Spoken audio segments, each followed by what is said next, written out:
I think this can get out of control, and it already has gotten out of control, where you have so much money going into these index funds that the market is becoming inefficient. You literally are having monetary premiums priced into stocks just simply because they have a large market cap. And it's creating distorted markets, and it could potentially become dangerous as that unwinds, because these companies are not valuable because of their market caps. They're valuable because of their earnings. So whenever you have a company whose market cap is disassociated from its earnings, you're going to get problems. And as there's more flow into these low cost passive index funds, the potential for this to get unwound and for there to be a long period of underperformance grows.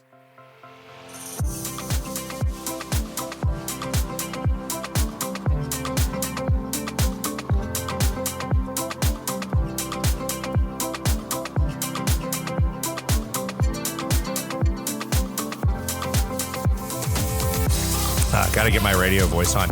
I actually had a client that told me that I sound different on the podcast. Yeah. Apparently, I put a podcast voice on, so who knows? But I certainly make sure to clear my throat before we talk in this. Yes. So I can't seem to get rid of the nasaliness. It must be something to do with Ohio. I grew up in North Carolina, and I remember when I first came to Cincinnati, and everybody sounded like they were talking with their nose closed. And I when I listen to myself on this, I definitely feel like I sound that way. I have become an Ohioan. You've become nasally. We have like a very bland accent here in Cincinnati. It's like we're kind of in the middleman. But if you actually I say that, but then if you live like in the outskirts of Cincinnati and you've lived here for years, they have like a very interesting, like they say Cincinnati. You never heard that? I've never got that. No. I did go to school out in California, and I caught the uptalk. The uptalk? Yeah. And my dad would point that out. I would say, yeah, I go to school in California. It's the Valley Girl uptalk. So I did catch that. And I noticed that is a milieu that the young people use. The Gen Zers like to use the uptalks. I don't know what it is. It's a funny thing, but it started out in California. And it happened to me. I didn't even realize it. Isn't that wild how that works? I have a very when I text, I probably text like a weirdo, but like my text style was basically inherited from my dad. Yeah. It's essentially what rubbed off on me. So anyway, yeah. But how was your Father's Day? It was great. I told my wife that the gift I wanted was the ability to forget about Mother's Day. Oh, and she loved that, I'm sure. She did. I don't know, man. I don't press Father's Day on my kids, and I'll tell you why. It's because I see how it stresses my wife out. She's so worried about like getting stuff for her dad and doing the right thing for her dad that I think that's like the last thing I want to do for my kids is stress them out and obligate them to me. I think that's a bit, I don't know, a little bit narcissistic, if you will. But I purposefully tell my kids I downplay Father's Day. It's like, don't worry about it. Like I'm proud of you. That's all I ask. But I did have a good Father's Day. The kids they drew me all the little ones, except for the oldest one, drew me individual Father's Day cards, which was so touching. It really was pretty. Yeah. I mean, that's what awesome. I'm saying. It's not like you have to do anything crazy, but like my wife was great. She printed out these printouts that the kids filled out as like, my daddy does blank for work or whatever. Like she put their answers on it. Mm-hmm. I was so proud. My daughter actually at 5 years old is aware that I'm a financial planner. She actually knows that's what I do. Yeah. So that's great. I thought that was really cool. Yeah. So we grilled out steaks like everybody else. It seems like that was the most popular meal on Sunday. But this past week I had some good things happen, some bad things happen. So one good thing I discovered, which was, I'm kind of crazy about my shaving. So I shave it's a whole thing. I don't use the Gillette razors or anything like that. I use these feather razors. They're made in Japan. They're safety razors, like old school style razors. And I've got this old Gillette razor that it's funny. I just said I don't use Gillette, but I use the Gillette razor that literally predates World War II. It's back when they made good stuff. And, but I use the shaving soap, and I used to use this stuff called, Taylor of Bond Street. You would buy, it's from England somewhere. But then I discovered this stuff called Barrister and Man. And oh my gosh, it is unbelievable. I love shaving. I love shaving now. That is so such that's a weird one thing. thing So it's if for anybody who is obsessed about shaving, you got to check out Barrister and Man. Their products are unbelievable. No advertising. And it was really cool because you order from them and they give you this note. It's like this handwritten note. It's probably an auto pen or whatever, but it's a handwritten note saying, from the owner, like, thank you for supporting our products. Hope you order again. It was like pretty cool experience. It was only $25 for a thing of shaving soap that so is it the CEO that auto pens the document, or does he have somebody else do it? I'm sure it's just a stamp. They just stamp it and move it on, but it was really still cool. Nice touch. So a great product for anybody looking for a good Father's Day gift. And maybe this is a good moment to mention. I think we're proud on our side, at least, that this podcast, if you haven't noticed, we don't have any ads in these podcasts. We're not promoting other products. So yeah, they don't pay me a dime for that. Any product endorsement that you get on here at this point comes from the heart. You can trust that it comes from the heart. So Yep. Ben must really like this stuff. Oh, it's great. I find I do not like shaving. It's because you don't use the products I use. I hated shaving too. I hated it, but I use a feather razors. They're a double-edged razor. We'll move on from this. I know you're not interested in this. It's like you plugging like a fly fish bait or something. Fly fish bait. Yeah, or whatever. Flies. And then I use just a nice like beaver hair brush. And then I lather up the soap, and you just got to have a good soap. Man, it's beautiful. But so that's a good thing that happened. Bad thing that happened is I had my blood drawn yesterday. Oh, let's not even get into this. Yeah, let's get into it, man. Passed out cold. It was like, they drew the blood and everything, and then I told the lady she had a trainee there. She says, "Is it okay if our trainee works on you?" And I was just like, "Uh-oh." I said, "Well, she might get more than she bargained for." I said, I've passed out a few times. Should I worry about the viability of our podcast? Are you going to be okay? Oh no, I'm fine. It's just it's not a squeamish thing. It really isn't. It literally is just like if I lose too much blood, I just out cold, man. And I don't too know what much it is defined as 4 or 5 vials. I'm right? sure there's physicians listening that'll call me or email me, and please do. Like, if this is a life-threatening thing, let me know. But on occasion, when I get my blood drawn, something happens. Like after they're done, I start seeing stars, and then it's out cold. But it's not a pleasant experience, Brent. I in COVID, I started donating blood. That because I do not like needles, and I decided that was like a pain that I would take on to, further my benefit to the world or whatever. And so I ended up donating blood enough times. I've got a gallon pin at this point, but no passing out. I think I don't know. I worry about you. That's, so anyway, moving on from that, look, current events, before we get into today's topic, which I think is a relevant topic. It's the rise of Finfluencers. Yeah. Which I don't know if I should say the rise at this point. I mean, we've had social media now for, probably almost 20 years. And we all remember, well, I don't know if we all, but when MySpace came out and then Facebook and now we've got all these iterations, the newest being like TikTok and True. So like how many social media platforms can we really consume? At the end of the day, one thing that's hard for me is like I don't have TikTok, so I have all the others, but then some of these are TikTok exclusive. But before we get into that, I think it's important just for the listener to understand. In the planning world right now, there's some big stuff going on. We have, as you probably know, something called the Big Beautiful Bill Act moving through Congress, and this is essentially a big piece of the Trump agenda. And amongst a lot of other stuff, one of the big things we're focused on as advisors is the tax updates. So I know we've said this in most podcasts, but here soon, at the end of this year, the existing tax code is set to sunset. Taxes will revert to where they were pre-2017. And this bill lays forward the potential framework for what those taxes will look like 2026 and beyond. And when we first got the House, just to give everybody a bit of an update, the House of Representatives has more representation from Republican congressmen that are from blue states. And so in the House, there was a lot of contention around trying to appease these blue states that have conservative or Republican Congress people. The Senate is not the same. The Senate doesn't have as much blue state representation. So what we've gotten so far, and we just got the release this week of the Senate's version of the bill. So we first got the House version of the bill. Mm-hmm. And if we're going back to our last podcast, we talked about one of maybe the more talked about pieces of that, which is the Trump accounts. The idea that every child born in America is going to get $1,000 seeded into an account for their benefit, invested in the U.S. stock market that they can use later on in their life to start a business, buy a house, go to college, whatever it is.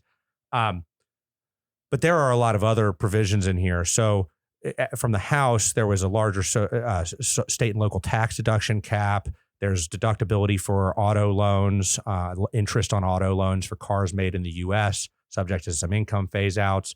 You have deductions for tax on Social Security, deductions for tax on overtime. And this week we got the Senate version of this bill. And maybe the most notable of which is that the Senate does not want to increase the deduction that's allowed for state and local taxes. And getting back to my point about the Democrats or the Republicans from the Democratic states, this is going to be a big point. So I think this bill is going back to the House. Mm-hmm. And the House is going to be faced with, how do we handle a bill that a lot of our people have kind of already said that they're not going to go with? But if you don't pass this, then taxes go up. It's going to get a little tricky. And they want to pass this bill by July 4th. So for everybody listening, our hope is that as this gets passed, as we know more information, we'd like to provide you some updates. We will be talking with our clients about how it may impact them and making sure that we're being proactive on the planning. Now, both of us have to eat a little crow here, because one thing that was lacking in both the versions was no changes on Social Security income tax, which I was very surprised to see. Well, it actually had a lot of political power. There were, and I don't quote me on it, but there was some there was some constitutional reason they couldn't do it. So they ultimately increased deductions for retirees that had Social Security. And that's actually in the Senate's version of this bill. The overtime and tips are not fully tax-free. There's actually limits on that. So something like $25,000 of your tips would be tax-free, but everything above that is not. And similar with overtime. But we'll get it. I don't know if getting into all of the details is meaningful yet, but as they come out, just know it's something that we're watching and we'll be talking about. Yeah, for sure. So yeah, but we have something much, much more fun to talk about in today's episode of the Money Alchemist podcast. By the way, I'm your host, Ben Jones. And I'm Brent Gargano. Thanks for joining us today. And our topic is the rise of Finfluencers. I actually was not aware of this term until you brought it up to me just the other day as a potential topic to discuss in today's episode. I really like the term Finfluencer, just kind of grates me. I don't like I think it's because I don't like influencers per se. There's just something about you don't like social media. Well, there's some social media I like, some aspects of social media I like, but the idea of an influencer, I think it brings up like negative connotations, because your parents be like, well, don't be influenced, you don't want a bad influence. So I kind of associate it automatically with like bad influencing or kind of like being a sheep. Just following someone else's footsteps. I think it's very important to think for yourself and think independently from the crowd. And what do they call critical thinking skills are they're very valuable but underdeveloped. And I think that this whole influencer and Finfluencer movement really just cripples that independent thinking spirit. It's just embodies follow the crowd kind of thinking. And I ultimately, I'm not a big fan of that. That said, digging into the whole Finfluencer topic, there's a lot of positives here. So, and we're going to dig into some of the positives, some of the negatives. But before we dig in, what are your thoughts initially? Yeah, I mean, it's interesting. So I know a Finfluencer in my life. One of my friends has 100,000 followers on TikTok. And I actually didn't know this about them. I knew them as a friend first, and then I was reading a finance blog that I follow that kind of similar to what we're doing in this episode, took up a topic on Finfluencers and wrote about him.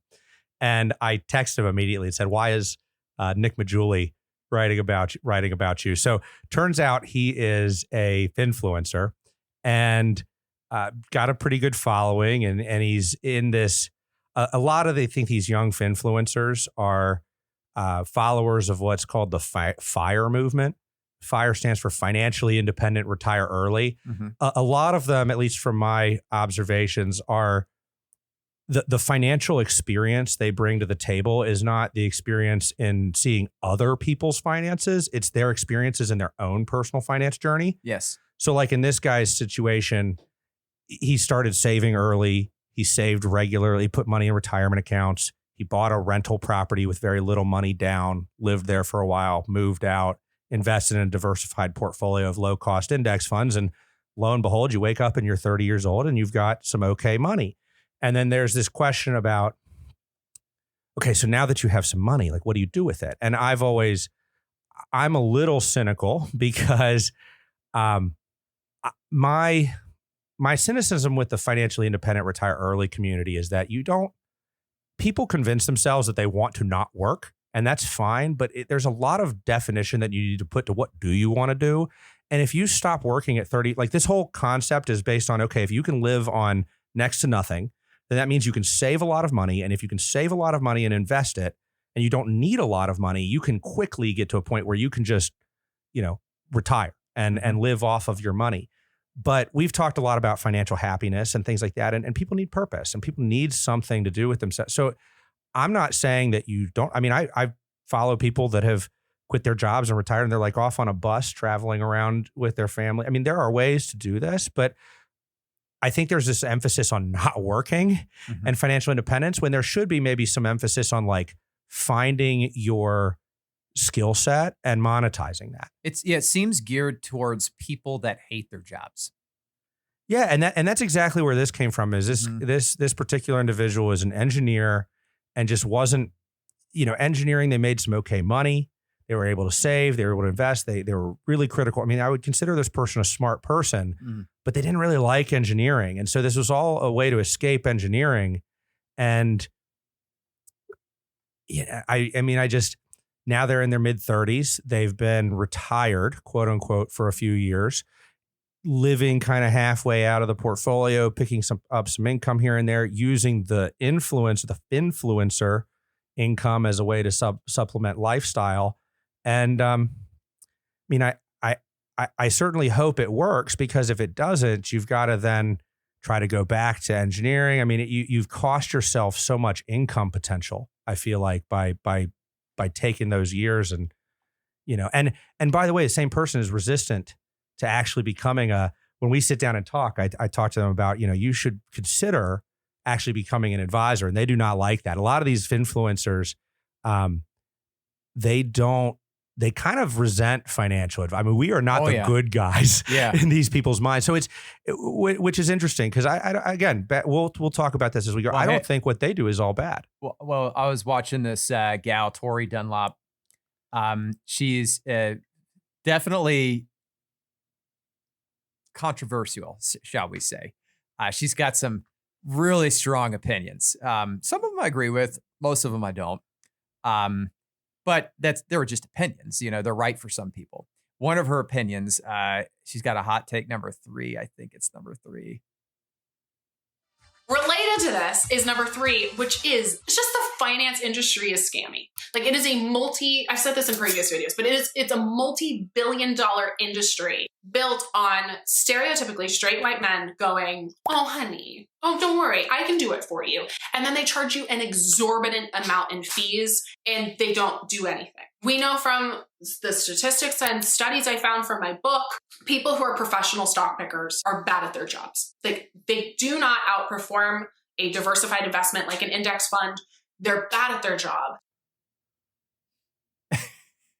There you go. Yeah. So, now granted, she's got a more feminist take on that, but her view is more or less shared, like the general view of the industry is full of people that don't do anything and they charge too much. That's generally the sentiment. She has some as a result, just completely abort and disengage altogether. Correct. Like she goes on to say, the majority of you, like 99%, I think she uses the word 99% of you don't need a financial advisor. But then she goes on to plug her own financial advice firm, which I find a bit ironic. But, I couldn't disagree with that more. I think that what this demonstrates to me potentially is a bias, and that bias is probably formed legitimately from her own experience. So she probably had an experience early on in life of someone who she paid, in her opinion, too much money to and didn't do anything. And therefore, she just forms this opinion that everyone's like this. And that's just not true. We're, as you know, we're on the board of the Financial Planning Association, which is just full of a lot of really good financial advisors, and they're all hungry. We all pay independently to be a part of this Financial Planning Association, which is like, it's just a group of people we come to share great ideas, Yeah. and you don't do that. You don't do that in interest like, well, let's get together and figure out how we can scam people. That's not what happens. We're all there trying to learn like different, how to do better, how to be better planners. So, I think you just need to find the right financial planner. And it's so funny. So I'll highlight this in my own personal experience. So in a past life, I worked at a bank, an international wealth management firm, and we did financial planning for individuals. At the time that I joined, I was actually already part of the Financial Planning Association. It's something that I've been doing for a long time. And when I joined, I was actually told, you need to quit doing that because those people are your competition, and that's not a good use of your time. You need to go meet with people that can refer you business. And I've never forgotten that. And I have, I don't know if I'm wrong in looking at it this way. Maybe I'm naive in looking at it this way, because certainly if you go meet with more people that can refer you business, maybe you'll have a bigger business. But to me, I don't want a bigger business for sake of having a bigger business. So I really try to better myself as an advisor. And when I started Infinite Wealth Planning in 2022, one of the things that I did was I joined the Financial Planning Association again. I got back on the board, and my belief is that by being more tuned in with how to deliver better advice and ultimately being a better planner will lead you to have a much better business, as opposed to just having a bigger business for the sake of having a bigger business. And frankly, business is great. So I'm a little cynical about some of the way. And so the point of saying that is that I don't think she's wrong that there are parts of this industry that are scammy, but I don't know if that's a cop-out for just completely disengaging. I've said this multiple times on the podcast. The value of understanding financial planning for yourself isn't necessarily that you don't need to hire a financial advisor. It's that you have the wherewithal to hire a good financial advisor and not end up getting scammed. So my feedback on this is, and I agree with you on Tori's comments, that it is there's some truth in it.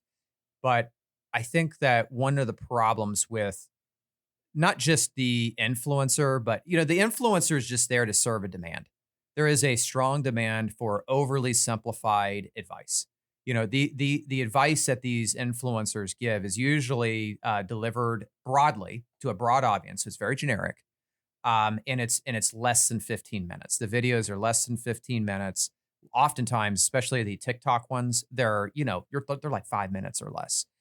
You are not, if you're getting your financial advice in 5 minutes or less, you are getting very bad advice. It's just watered down. It's not bad advice. I shouldn't say that, but it's in most of the time, it's advice that's not applicable necessarily to you. It's very generic advice. Life is complicated. Everything about finance is complicated. We want so badly for it to not be complicated that we ignore the nuance and we dive into this, free advice because frankly, the cost, there's absolutely no cost to consuming it, which is attractive.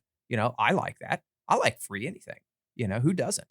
But also it's convenient because you can do it while you're, you could be using the bathroom doing it. You could be laying down in bed consuming. Like I don't run many client meetings where my client is on a Zoom call laying down in bed. I did have a guy crack a beer open one time, which I thought was pretty funny. By the way, you're welcome to do that. So I think that people are just hungry for very, very simply delivered information because it's easy to digest. It's easy to consume. It's like junk food. It's easy to consume, but it's not, at the end of the day, good for you. Generally speaking. Potentially is bad. I mean, as I was looking through some of these videos as we were getting ready for this, I was happy to see that there were several of these where just a lot of preaching about the importance of being diversified, about keeping your costs low, and about continuing to invest. And we do believe that the most important thing in your plan is that you stay invested, you regularly invest, you keep your costs down, you manage your taxes. I mean, all of those things are important in a financial plan. So it's not all bad. And I think encouraging people, whether it be with the right or the wrong advice, encouraging people to be more mindful about their finances and to ask more questions is a good thing. Yeah. So I'm gonna comment real quick on this, and people may think, well, he's just self-serving because he charges fees for what he does. That's not necessarily true, by the way. It's the keeping the costs low. All right. So I think this can get out of control, and it already has gotten out of control, where you have so much money going into these index funds that the market is becoming inefficient. You literally are having monetary premiums priced into stocks just simply because they have a large market cap, and it's creating distorted markets, and it could potentially become dangerous as that unwinds, because these companies are not valuable because of their market caps; they're valuable because of their earnings. So whenever you have a company whose market cap is disassociated from its earnings, you're going to get problems. And as there's more flow into these low cost passive index funds, the potential for this to get unwound and for there to be a long period of underperformance grows. So I think that people shouldn't just follow the advice, buy low cost index funds. It sounds academically popular. The reason why every Finfluencer uses this right now, and a lot of people in our space say just buy low cost index funds, is because no one disagrees with it. It's a popular opinion, and nobody wants. It's statistically fairly well proven out, right? Look, I'm not going to sit here and disagree and say you need to have higher investment costs, but you weren't in this business, Brent, during the lost decade.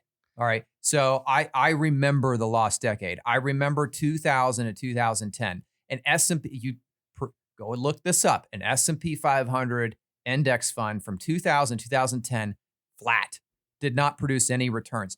There's not a soul that I know that would have held an index fund over that period. It defies human behavior.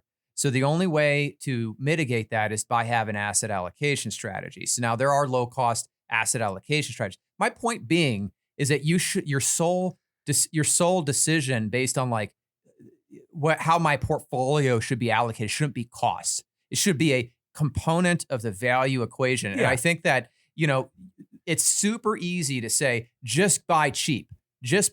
And I'm not saying cheap's bad. That's not the point. Well, there are low-cost funds that cover all areas of the market. I mean, yeah. I think what you're picking on is that most of these Finfluencers are in the holdings that they suggest, at least from what we've seen, were very concentrated. Mm-hmm. And they weren't suggesting like buy a globally diversified portfolio. No, it was like buy the NASDAQ. Yeah, this one gal, what is her name here? I actually don't know her name. Well, Priceless Tay. Priceless Tay.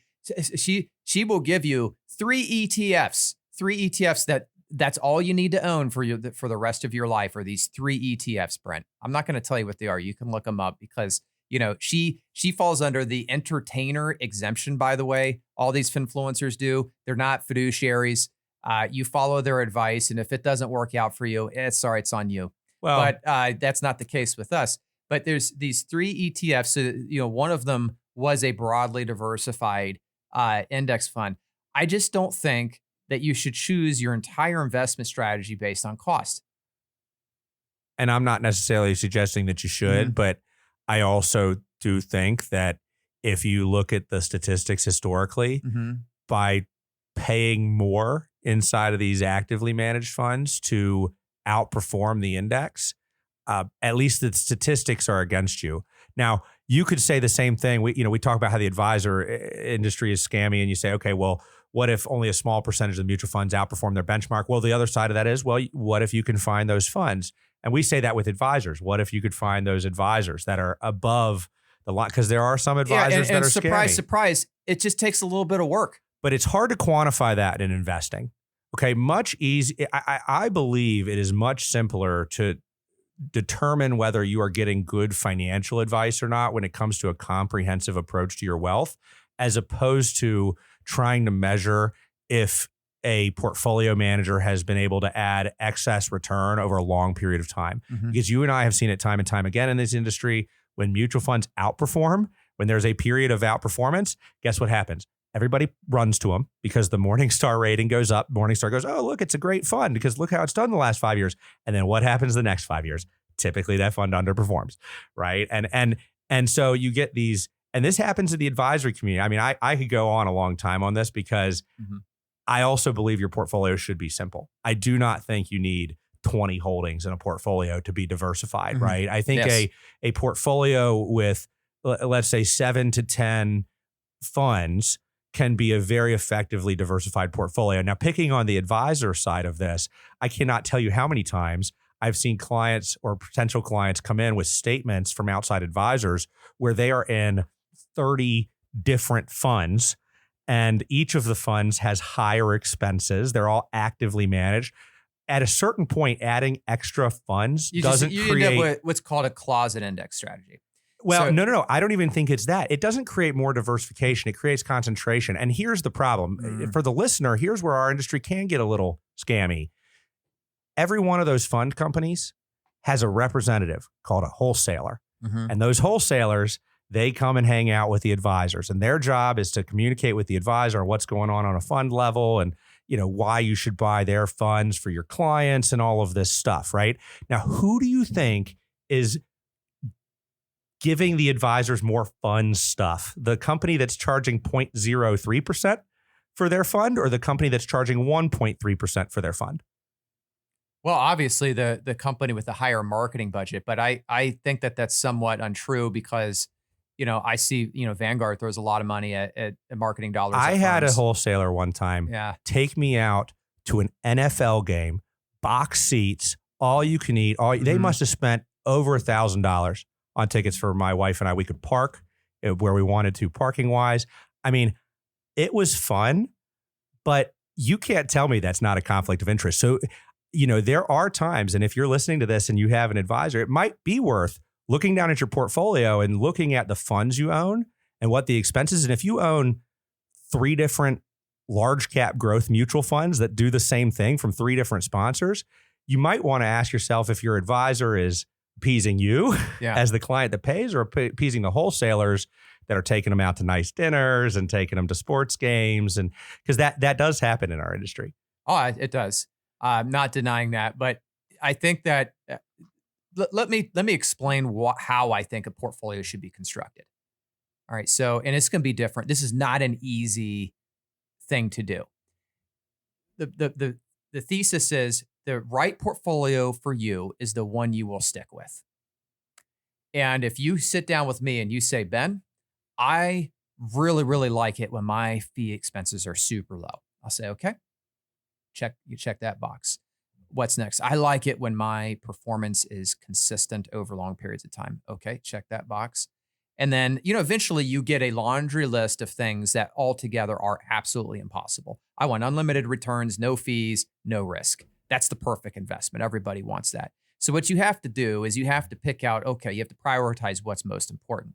And if the client tells me, like, here's where this is an appropriate investment temperament for an index portfolio, someone who is very fee conscious. So it bothers them so much to pay fees that, they drive 20 miles to save 5 cents on a gallon of gas.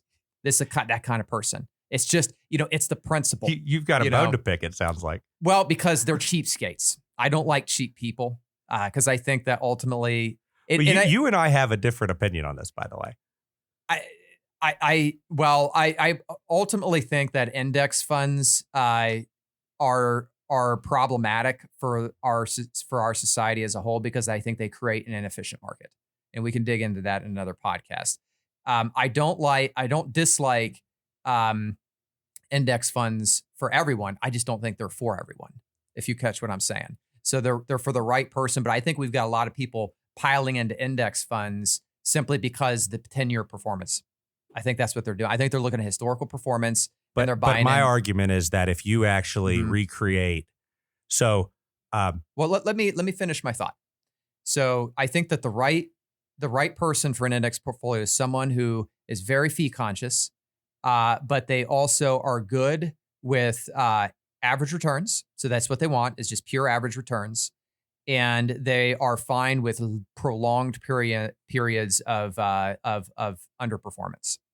And what I mean by underperformance is that not underperformance, it's the wrong word. Prolonged periods of no performance or volatility, because I've seen that. Look at 1965 to 1975, 2000 to 2010.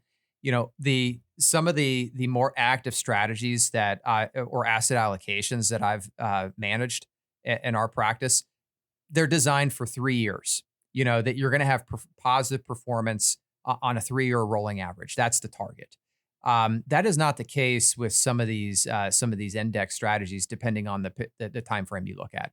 And I think that if you're buying into this with a long-term buy and hold expectation, you need to be okay. You really need to be psychologically okay with the potential for there to be no performance for an entire decade. My point is, the majority of investors buying into these strategies are not mentally prepared for that. And you may be right, but I'll just put a little bit of food for thought out there. Mm-hmm. So over the weekend, I came across an article that I read that was titled, "What if stocks don't go up for the long run?" Mm-hmm. Right. And now all this data is just based on indices. Mm-hmm. Okay. So whenever you read an article that's looking at long-term market performance, a lot of times it is the S&P 500 that they will track or recreate. But a little bit of history lesson. So in the 1960s, we didn't have all this historical data on the stock market. Mm-hmm. So Merrill Lynch actually hired a guy. His name was Louis Engel. And basically what Merrill did was they told this guy, hey, we want our advisors to be able to show people why they should be invested. We need to go figure out what the returns on the long-term stock market have actually been. Mm-hmm. And so Engel went out and actually went to the Chicago School of Business, and they put together this index, they put together this institution, which is actually still around today. It was called the Center for Research in Security Prices, the CRSP index, right? And if you, for anybody buying Vanguard funds like VO and VB, their mid and small cap fund, that actually, and their large cap fund, that actually doesn't follow the S&P index, which is Standard & Poor's index they created. They actually follow the CRSP index, which is the index that was created in this study. Basically, what this study did was went back and looked at U.S. stocks from 1926 to 1959 at the time and tried to figure out what the average returns have been. And what they found was that from 1926 to 1959, the U.S. stock market averaged a 10.3% compound rate of return. So then the question becomes, okay, what does it look like on a forward basis? So can you guess what the returns were then 1960 through 2025 on the same index on average? I couldn't fathom now. 10.4%. Mm-hmm. Within 0.1%. Mm-hmm. When you look at 1925 to 1959, and you look at and by the way, it is a terrible investment period. I mean, what you said about being index invested and needing to hold on, I mean, it's all relevant. 1926 is before the Great Depression. You lost 80% of your money in the index in the Great Depression. Then you had world wars. You had all sorts of problems from 1926 to 1960. Market compounded at a 10.3% rate of return. Then you go from 1960 to 2025. Again, all sorts of problems. 1970s were a mess.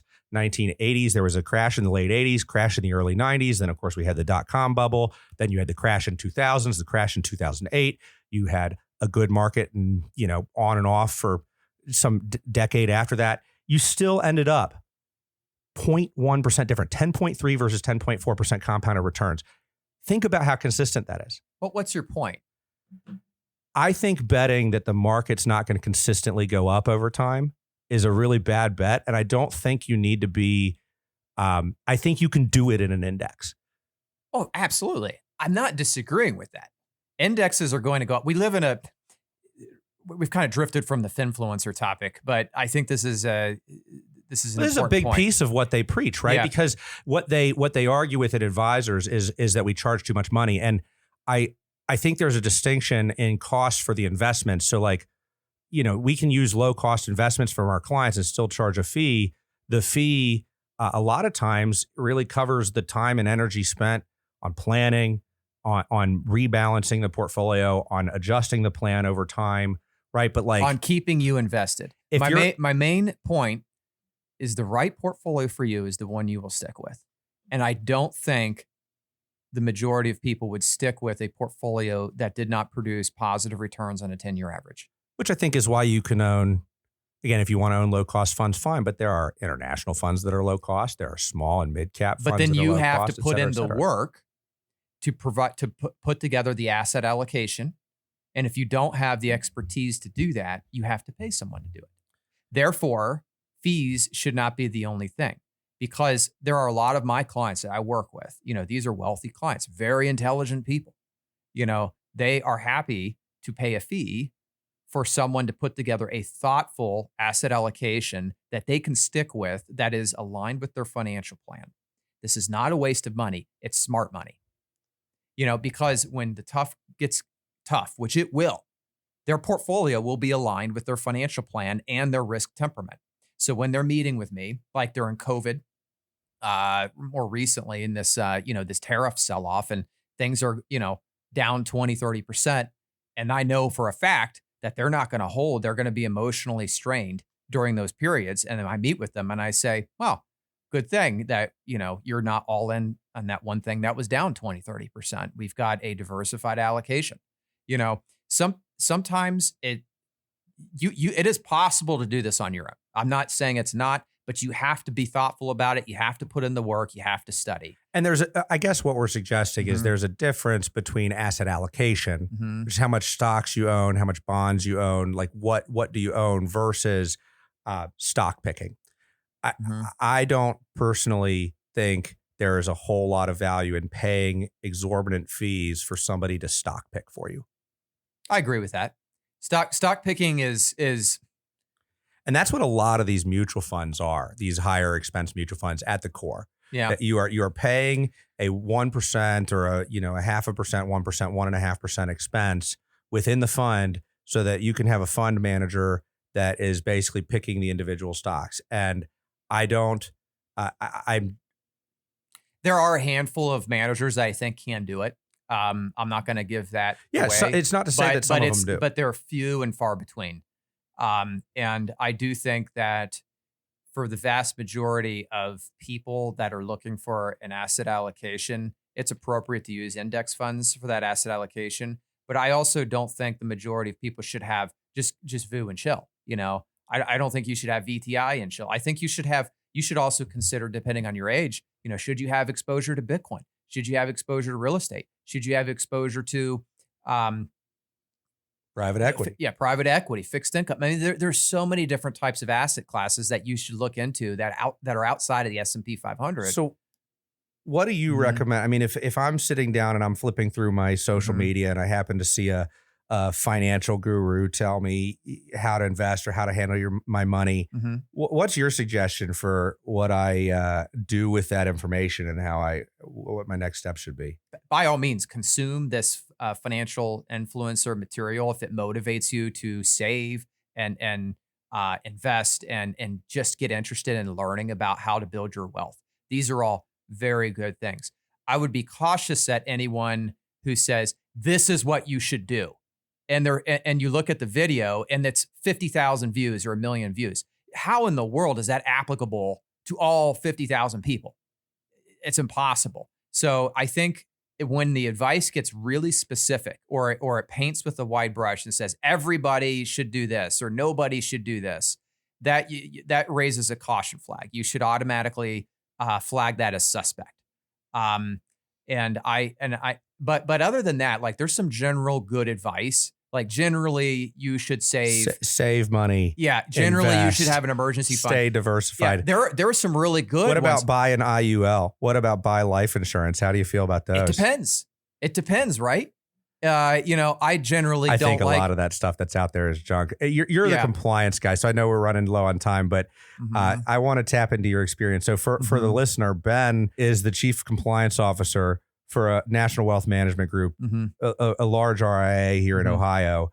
Tell us a little bit about the compliance elements behind a Finfluencer with no licensure, a Finfluencer that has an insurance license, and then maybe somebody like a CFP or a financial planner.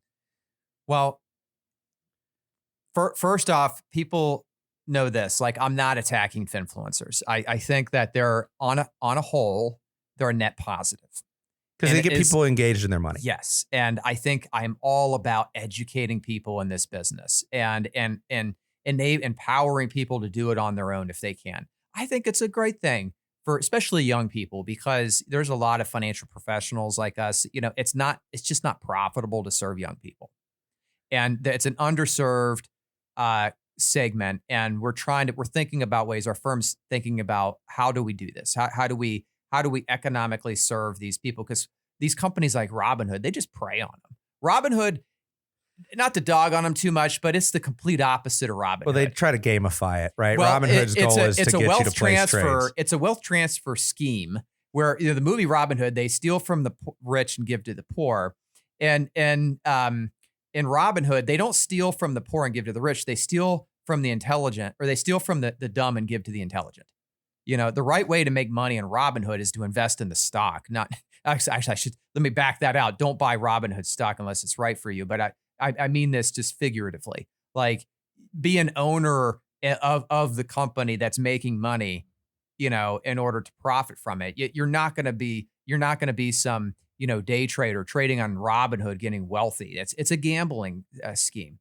Anyway, the way to build wealth is not to trade your account in 0 day to expiration options. Yes. Surprise, surprise. So back to the point, which is the Finfluencer is a net positive. I would just be cautious of any, like, this applies to everybody kind of advice. It's like, okay, just critically think about everything you're viewing.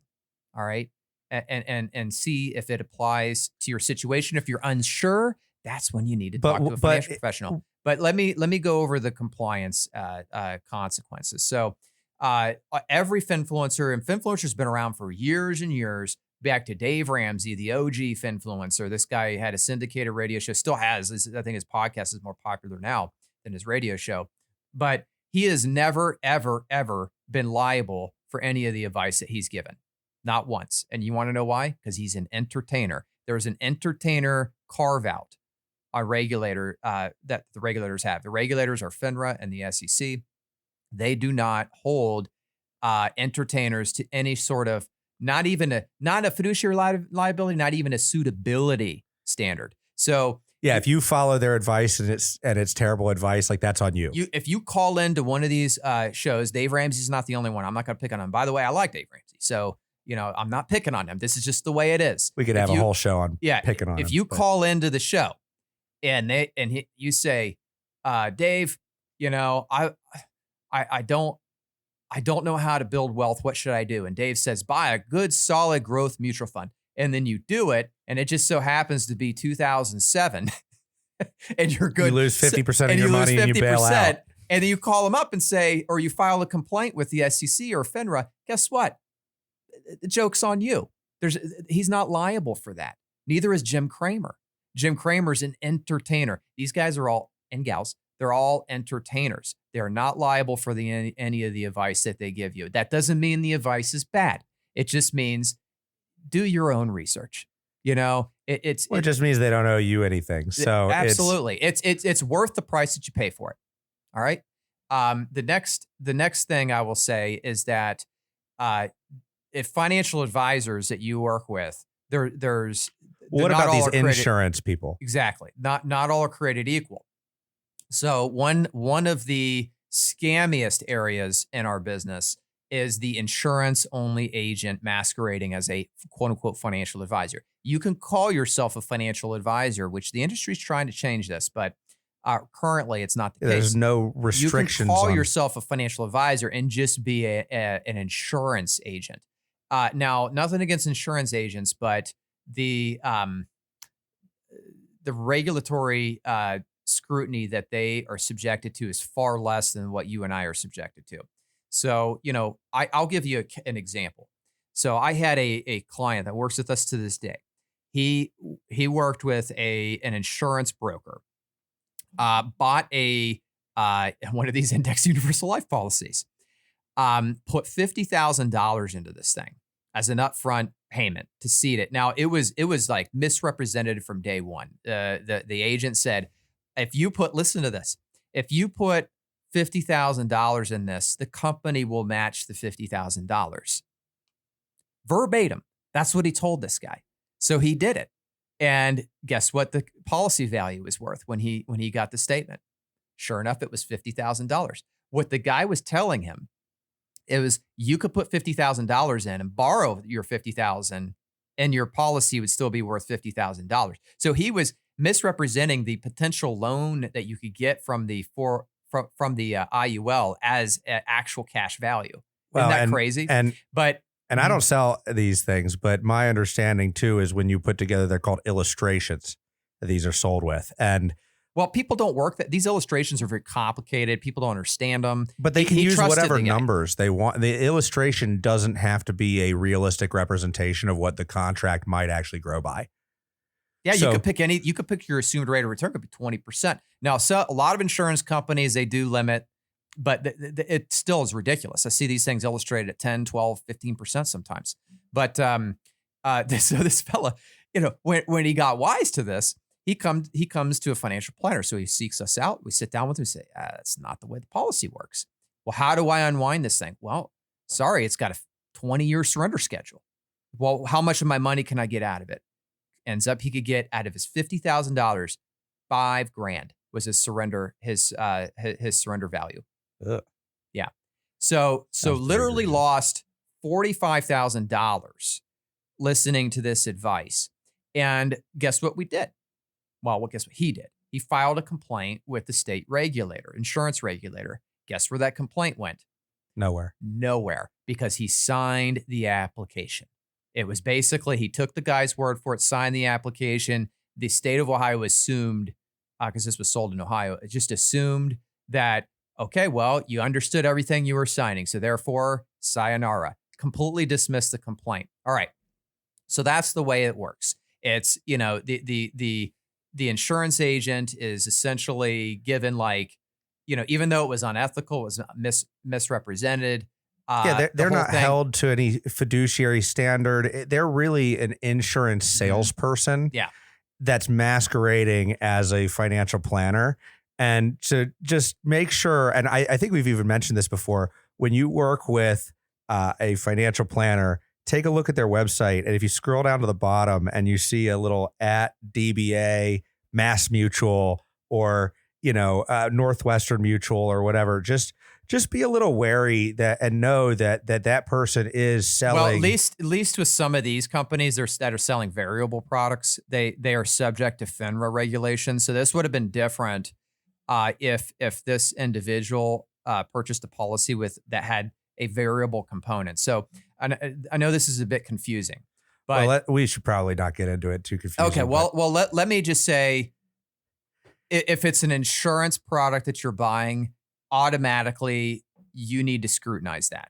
All right. They're just abused. The potential for abuse is a lot. How much does an advisor that sells you a whole life policy get paid? Too much. I don't even work on commission like that. Yeah. So, I can tell you generally you're looking at commissions that are around 10%, sometimes more than that. So if you're putting in with life insurance, it can be even more than that. Some of the payouts are, ludicrous. I've heard up to 70% of the premiums on a whole life policy get paid to the agent. I believe that to be true. Now, I'm saying when I say 10%, I'm talking more annuities, but with life insurance products, those typically pay out a large percentage of the first annual premium. Anyway, let's step away from life insurance and talk about the next. So if you're working with an actual financial advisor, you're either going to work under what's called a suitability standard or a fiduciary standard, which is the gold standard. So a suitability standard means that you're probably working with a broker. So think of like Pursuit of Happiness, the movie with Will Smith, where, he's calling up and he's pounding the pavement. He's getting people to buy Microsoft stock and, utility stock. And, he's charging commissions based on trades. There's a very old school way to do it. This is how companies like Dean Witter, Merrill Lynch, Morgan Stanley, Smith Barney, that they all got famous or they all got real popular through these models that really grew up in the 90s or matured in the 90s. Since the advent of E-Trade, you remember when E-Trade came out, everybody was E-Trade, baby, crazy about $15 trades. It's funny. Nowadays, people say $15 a ripoff, but E-Trade came out and kind of wiped out those brokers. That business model really went away. And what kind of rose to the surface was this model that had always been around, but nobody really took it to the next level, which was this fiduciary model, which is they call it fee-based or fee only. So I'm not going to get into like the differences between fee-based, fee-only, but just know that if you do work with an advisor, the gold standard is to work with them in a fiduciary capacity. That means that they're liable for the advice that they give you.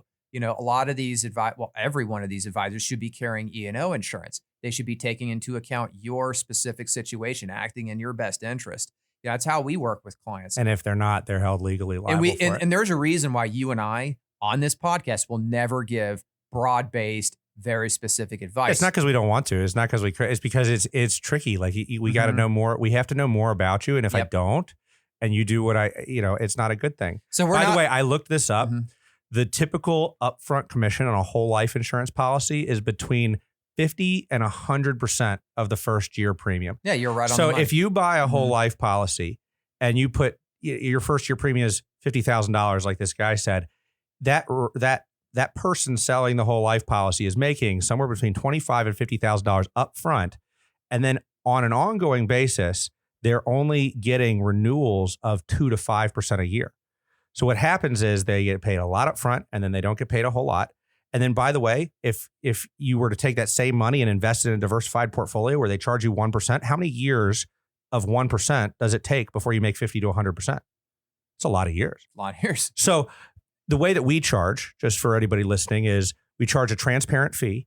Either we have some clients where we deduct fees directly from their bank accounts. Mm-hmm. We have other clients that pay a percentage of their assets under management. It kind of depends on the situation. But from our perspective, there's never a back end payment. Like I'm never getting paid from some company where you can't see the payment, right? And so the goal there, and what what I pride myself on is that if you are paying me or if I'm getting paid, you can see the charge. And I think it's important because my cynicism around some of these insurance products, I don't think consumers understand what these people are getting paid.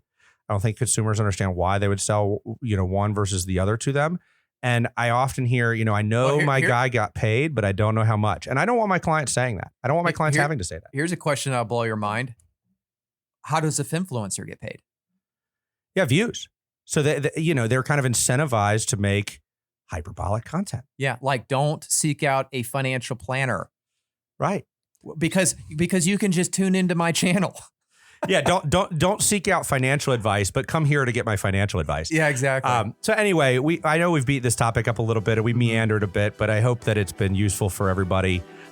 We really try to hopefully at least give you some perspective that you wouldn't get otherwise, and we'd be happy to speak individually to anybody listening. We do have an email down in the show notes for anybody that has questions for the show. All our contact information's in the show notes. So if anybody wants to reach out, schedule a time to talk with us one-on-one, happy to do it. Or just have questions that you'd like us to answer on the podcast. I think we are going to come out with a podcast-specific email address. So right now, you can just send any questions, comments, things that you want us to cover to planning@nwmgadvisors.com.